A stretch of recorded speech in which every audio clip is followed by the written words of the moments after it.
see her visitor. When Olive would take the coffee tray upstairs for the two women, her mother would wave her off. "Connie will catch me up on things," Daisy would say. "You go on now."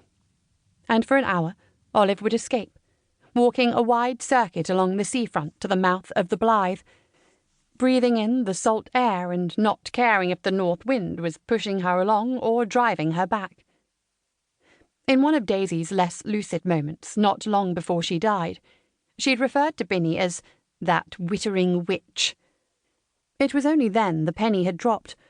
All that time, Daisy had put up with the visits and never complained, so that Olive could have a brief respite from the sick-room and its duties.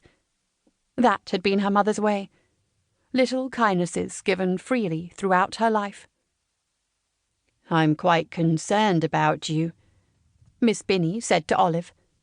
"If only Donald had made it through the war, he would be happily married now and could take care of you." Olive knew that her brother, who had died at Dunkirk, would certainly have taken care of her, but she thought the possibility that he would be happily married was remote. "It was his way, wasn't it?" Binny asked. "He was such a good boy. But now, Olive, what will you do with yourself?" "Not to worry." Olive didn't take her own advice. She had worried every minute of every day the last few months, until the worry had woven itself into the fabric of her being. £3 4 and 6 in her post office account, and no prospects to speak of. All her worldly possessions could fit in those two cases upstairs. She, Donald, and their parents had lived in the terrace house Olive's entire life, but they had only rented, never owned. Olive couldn't even count the kettle or the dishes and saucepans as possessions. Not any longer, at least. She'd traded the lot to pay one more month's rent, and the clock was ticking. "Have you found a position?"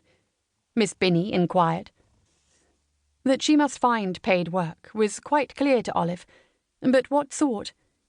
She knew her limitations. At 37 years old, she had experience in keeping house and looking after someone, and so she had aimed high, setting her sights on becoming companion to a young woman. Some well-to-do families believed their daughters were safer with an older woman employed to keep an eye on things. Surely Olive qualified for that.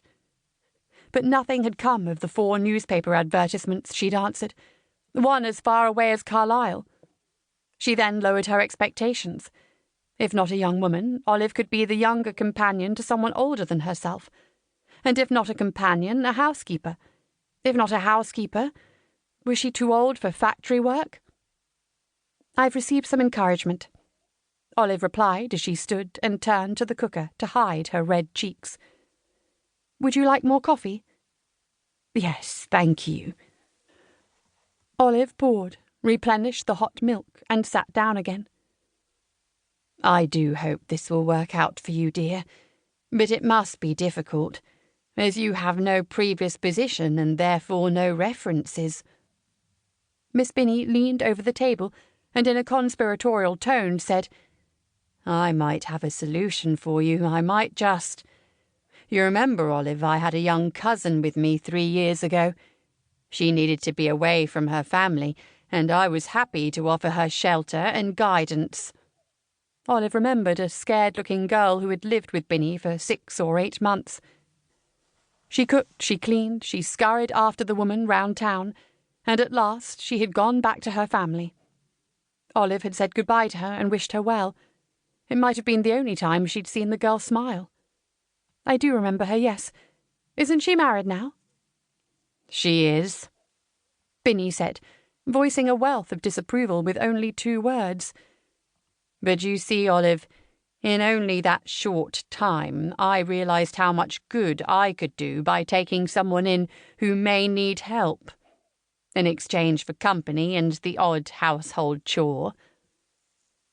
A cold, creeping dread came over Olive as Binny continued to describe a scene that might have come out of a Charles Dickens story.